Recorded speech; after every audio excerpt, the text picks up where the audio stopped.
Exceeding Expectations, episode 39.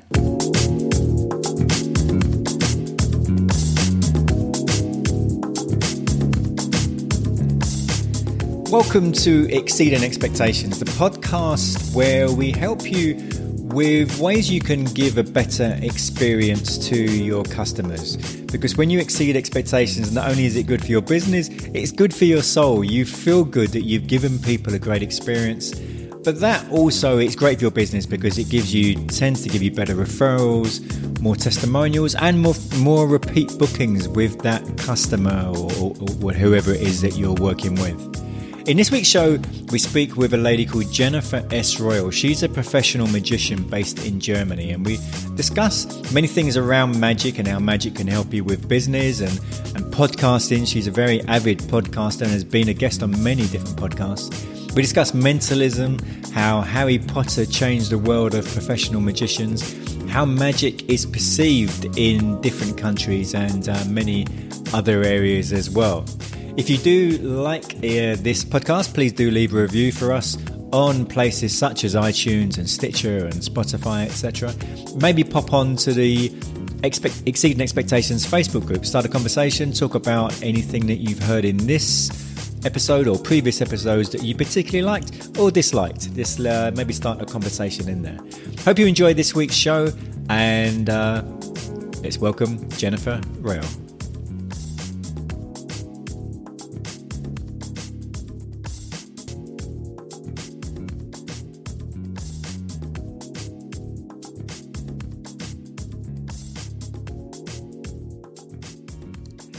Exceeding Expectations, my guest this week, Jennifer S. Royal. How are you, Jennifer? Very good, Tony. Thank you so much for having me today. It's a pleasure to have you on the show. And you're based in Munich. That's right. And is Munich where you're from? Is that where you've always lived? No, actually, I'm born in Stuttgart. That is like 2 hours away from Munich here, still in the south of Germany. But I really enjoy Munich. It's this international city and very close to the mountains and Switzerland. So a cool place to be. Very much, yeah. And from our the conversations that we've had before the recording started, you're very much into the world of podcasting, aren't you? Yeah, you got me. I am.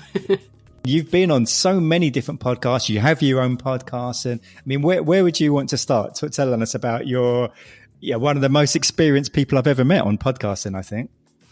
Yeah, great. So maybe I start from the beginning and what brought me in the end into podcasting. I think it's a really special way to approach podcasting, what I did, and not like the normal thing, because I started out and I still am a professional magician, and I got into magic at the age of 4 and had actually my first stage appearance at the age of 7, getting my own magic set. And from that time on, I've been always on stage doing magic shows internationally, becoming a member of the magic circle and evolving the magic, studying every field of magic, like from card magic, close-up magic, manipulation, big illusions, then also down the road into mentalism, what kind of got me into mind magic, to how about changing your mindset and your thought patterns to create another reality and create more success in business and in entrepreneurship, because it has a lot to do with it. And it's still sad that it is show business. So you have the show, but there's also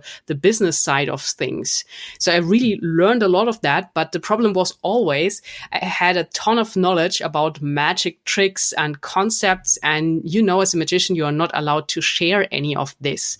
So I was thinking to myself, how can I transform what I know to help people, help entrepreneurs get on, like break through plateaus and get them out of these patterns and things they are stuck.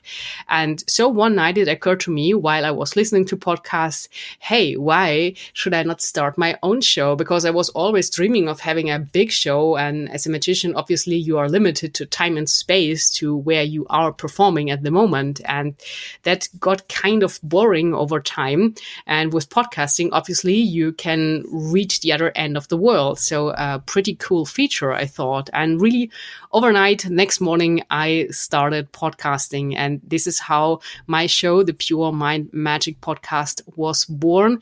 And it has to do with magic, but not like explaining magic tricks, but more on how can you exchange or improve your mindset, and how to use all these mental strategies about reverse engineering and other things that magicians use on a daily basis to make the impossible possible, and also principles that are used by high performance athletes to visualize their end goal success and being able to deliver a 100% high performance on the spot when they have to. And yeah, this is pretty much how I got into podcasting.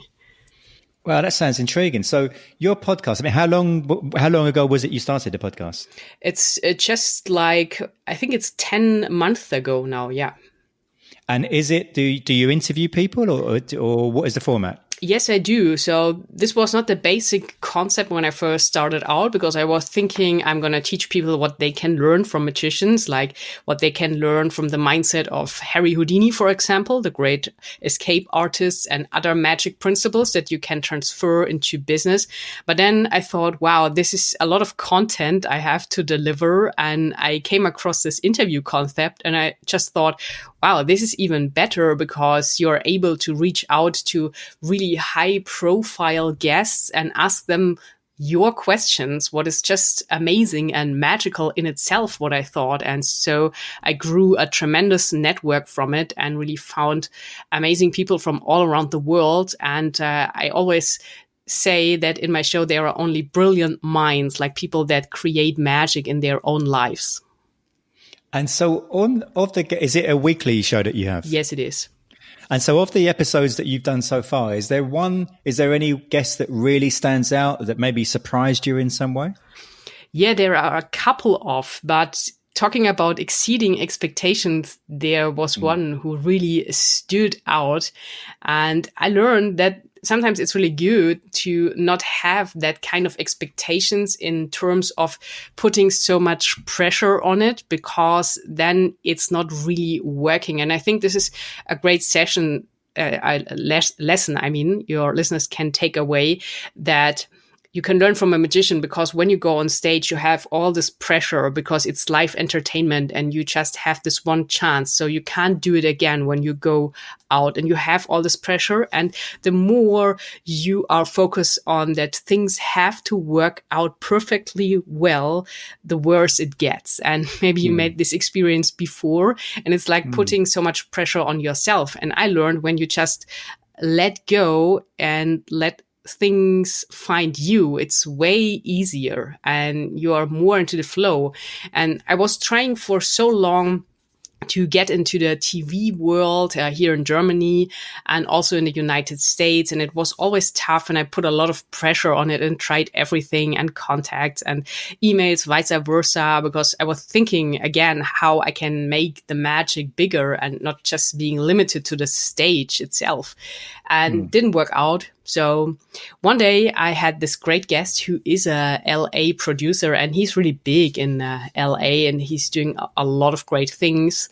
And we were just talking, and I had this interview with him. And after we finished the interview, I just said, hey, have you ever thought about doing something with magic, like a TV series? And he thought, wow, this is really interesting. And you are a female magician. There are almost no other female magicians in the world. That sounds really interesting and entertaining. And we started our conversation from there and started negotiating on that. And I never expected that, because it was just an interview. We never ever met before, and it was just audio, no video, just audio, a conversation like we are having today. And it opened a whole new world. And yeah, that was really strong.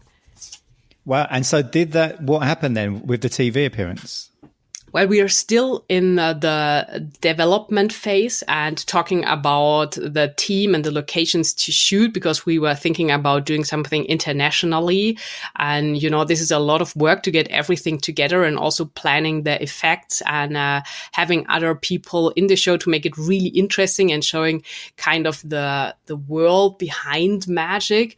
So a lot of things to do with storyboard and the whole script. But yeah, we are working. And you mentioned that one of the phrases that he said was there's very few female magicians in the world. So has that been challenging for you? Do people have a different expectation from a female magician than they do from a guy?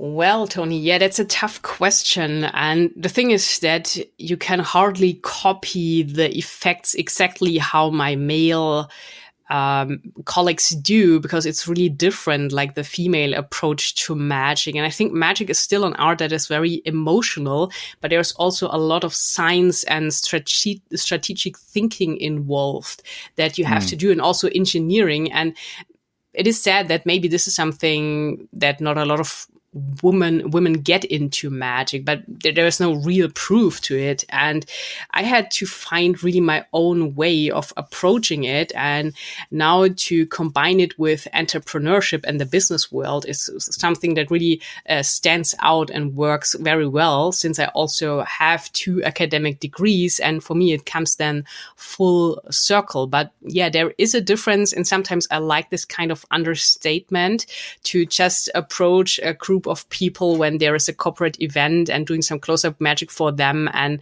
when you then leave them completely stunned and they weren't expecting it, and I exceeded their expectations, that's worth more than money. So how do you go about, so I mean, you've obviously been into magic for a long time, since you were 4 years old. So when you decide that you want to learn a new trick, how does that process come about? Also, very good question. I think it's like in any industry that you are looking on how you can make things better, improve things, and make them work smoother. And with creativity, it's like it never stops. So when you are in a good state and in this flow, you get inspirations from everywhere you are going and pick that up. And I always write all the ideas I'm getting into my notebook and coming to them then later on. And I don't like this routine, and I think routine can really be the killer, especially when it comes to creativity and magic, because you still need this excitement for things to come up with it. And so I always said that it would be for me a nightmare to like go to Las Vegas and have my own show for 20 years and doing it over and over and over again, like 3 times every day, because then you just have this routine. And obviously these shows are very expensive. So in the production costs, it's about $105 million, most of them. And obviously you have to work some time to get all the money back and sell a lot of tickets. And then you have this routine.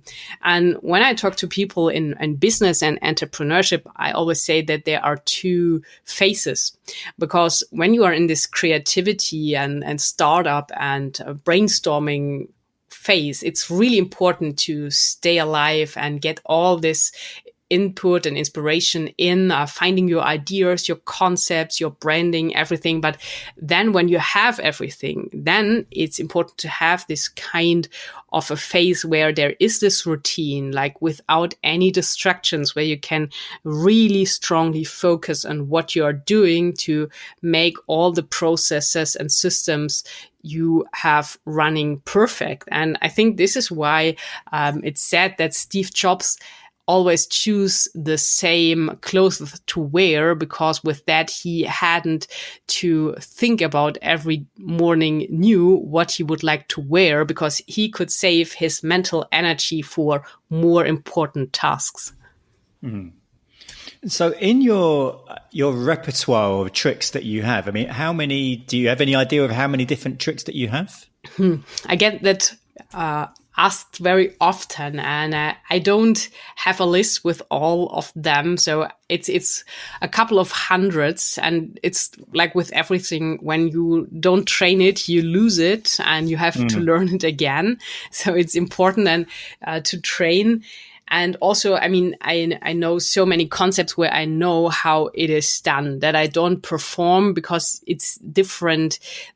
knowing something, how it's working in magic, and really something that is practical and working under every condition. So whether it's you're performing outside or you have people from all angles. So there are really not that many tricks that work anytime, anywhere. And I just love them because it's so strong when you're always ready to perform no matter where you are.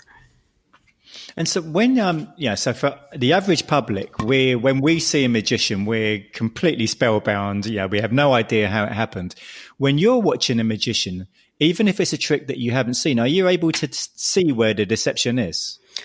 Almost always, yes. Because when you're so into magic, you just know the concepts. And when you break it down, it's just a few magic concepts that get repeated over and over again. So people change props and other things to the basic concept, but it's still the basic concept. So it's very seldom that a colleague comes up with something that is completely new to the market and no one knows that is just a brilliant idea. But normally it's, just something that is known and taken to another level and added like with another story, a character to it. But that's how it goes. Mm. And so in the last 20 years, I think it was about 20 years ago when Harry Potter started to become famous. Has that changed magic in any way, or the perception of magic from the public?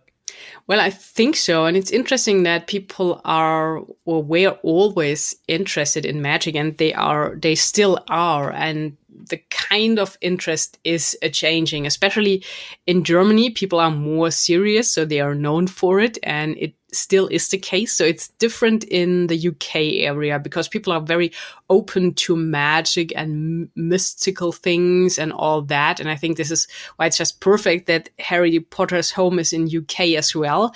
And when you look into the TV area, they have a lot of TV shows going on there also with mentalism. And it's really tough to play something here in Germany.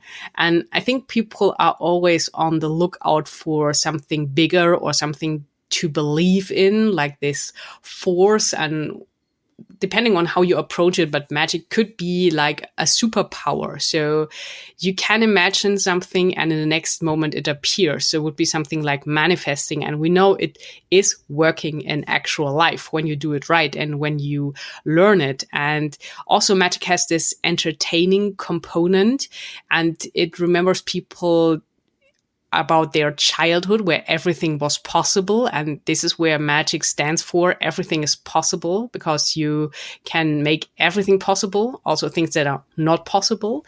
And I think that's interesting. And of course, with Harry Potter, it was that it brought magic back to life and into the mind of many people with all the stories and everything J.K. Rowling created there in her mind. So I think, it was great, and that magic got new attention through the books. Before we were talking, you mentioned something about a country club performance. You want to expand on that? Sure. So the country club was also something about talking about manifesting and letting go of too much pressure of things. So I was with a friend in Austria for a spa weekend in a nice hotel, and we were driving, and besides the road, I saw a very nice building that looked, like a country club, but something from the United States, like with a range.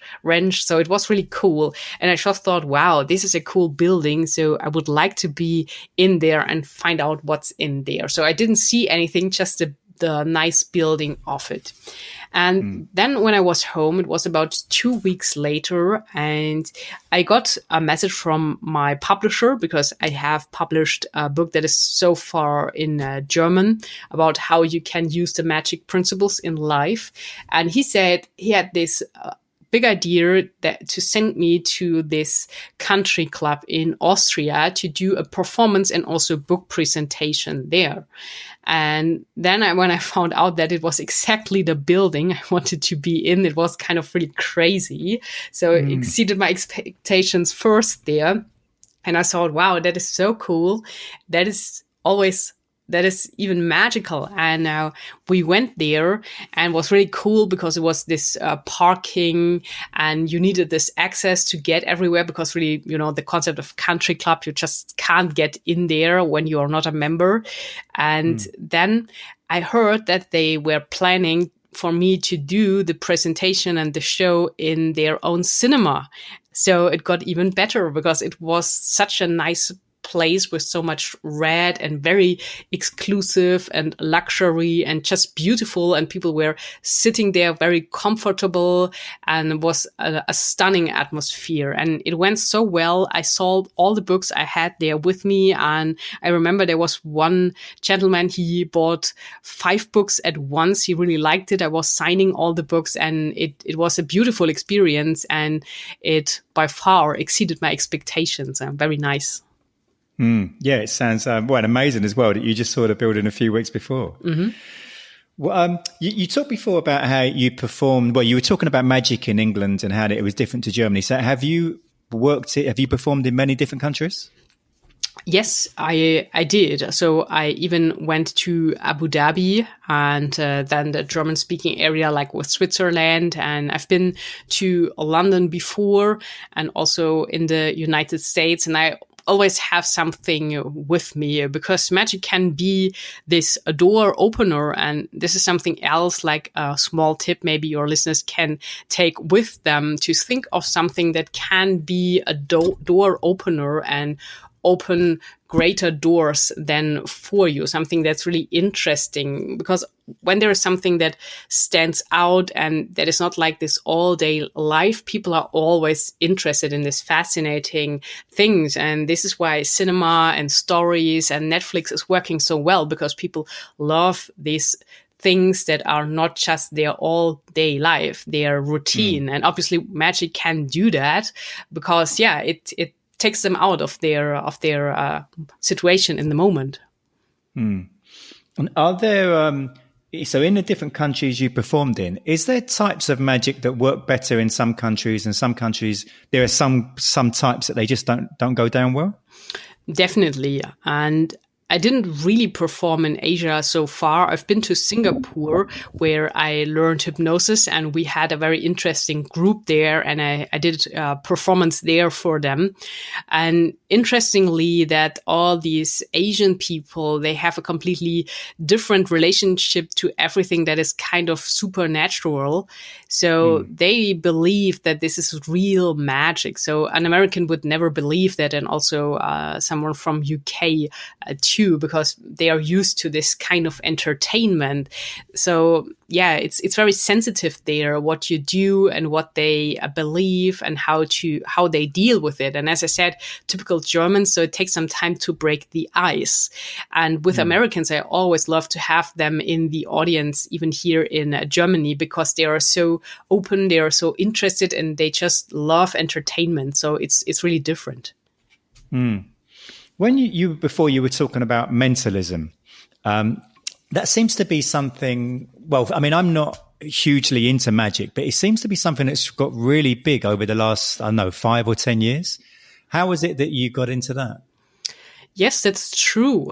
And it is said that you need to reach like a certain age to become serious about mentalism, because it's this kind of special field in magic. And it is, because it's all about their personality. A couple of illusions are done in this field with just a pen and paper. So the whole story and atmosphere starts with the performer. So you have to be this interesting person, because it's not about making a motorcycle appear on stage. It's really about creating the magic in the mind of the spectators.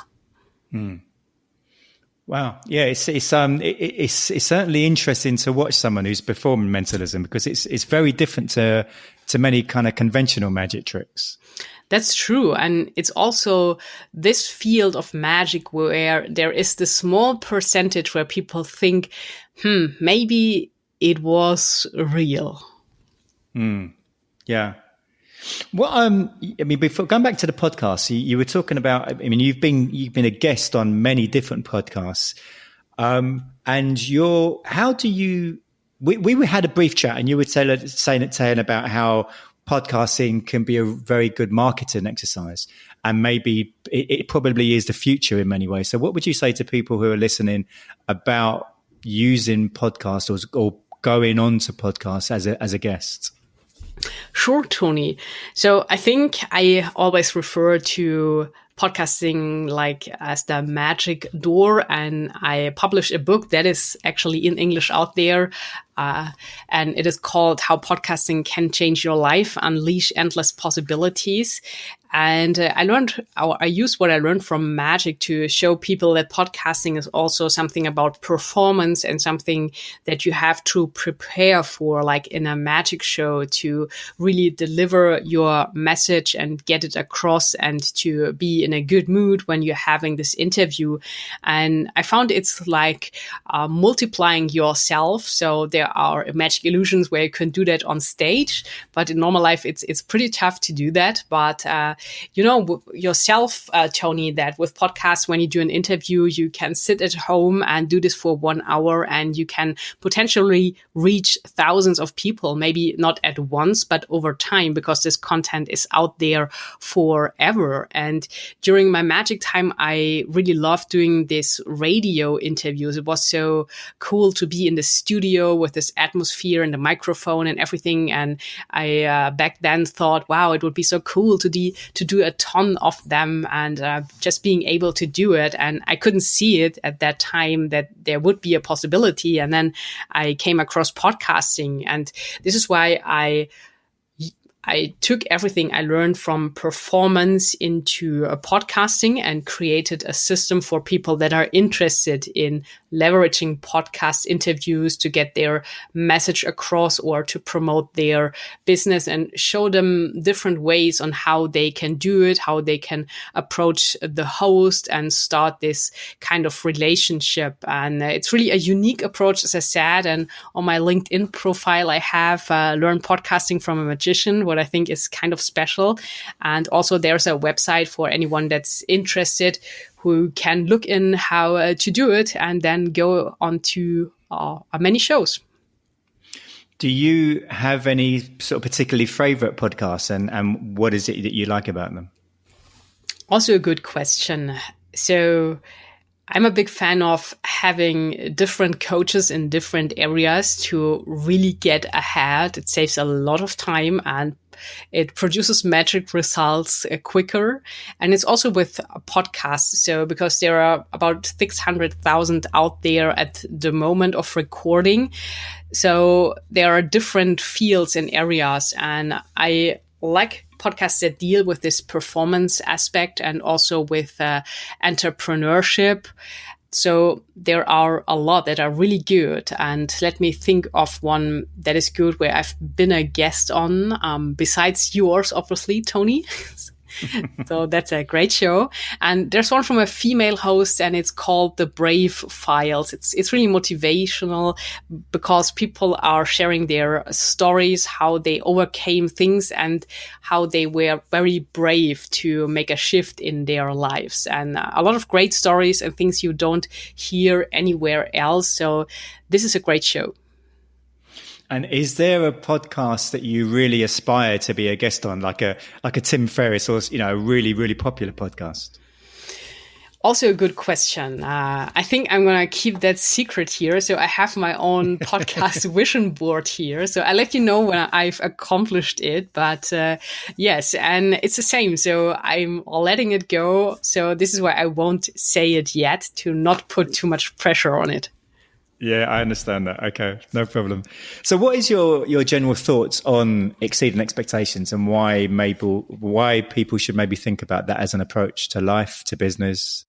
So I think it's really the best reward you can get when you exceed the expectations of a customer. And I would always go the way of like under promise and over deliver in what you are doing, and let the customer find it out themselves without promising everything in the beginning. And it's a better experience. And also, again, it takes the pressure out of it. So you can say you will deliver certain things, and then in the end, they will find out that there is even more to it. And we all know that this is just a good feeling. It's this feeling of getting a free bonus when you buy something, and then the shop owner says, hey, because it's day X, you get 3 bonuses. It just feels good, and it directly exceeds your expectations. Or when you go into a restaurant and you paid the bill and you get something on top just at that day. And I always did this with my magic shows, so that I over delivered, and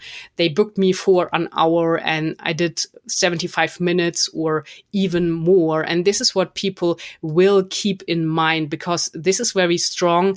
You give them a good feeling by doing this over delivery and exceeding their expectations. And it's an emotional component, I think. And this is why they remember you back. And I have people that have booked me like 5 years ago, so quite some time ago, for a magic show, and they call again when their son or daughter is having their wedding now or whatever, because they still have this feeling that I made them feel good. Mm. So if people want to find out more about you, Jennifer, where would they go to? Sure. Thanks for asking, Tony. So I'm not a big user of social media, I have to confess, but you can find me on LinkedIn. My profile there, Jennifer S. Royal. There's all the information, or my home website, that is jennifersroyal.com in one word.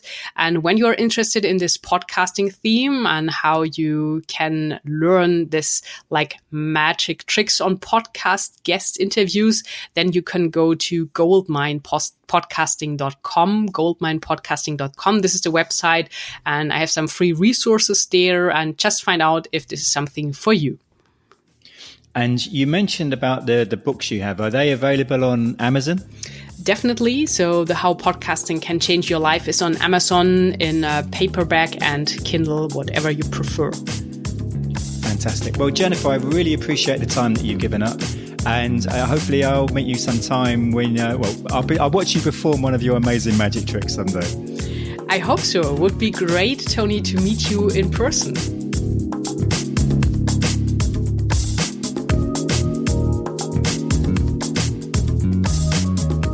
Next week's edition of Exceeding Expectations, episode 40, is with Delano Johnson.